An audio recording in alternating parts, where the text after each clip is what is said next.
Hello, in this video I'm going to show you how to adjust the white balance on Facecam Neo from Elgato. As you can see in the Camera Hub app, the white balance is somewhere here, and I think that I look a bit too cold on the image. So what I can do is disable the automatic white balance and adjust it myself. But before you do that, you need to know that disabling the automatic white balance may not be the best in case your lighting conditions are constantly changing.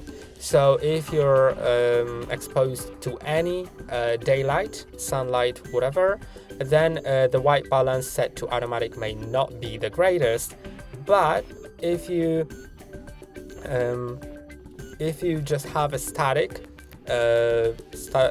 indoor light from a light bulb, then it may be good. You can just adjust it then.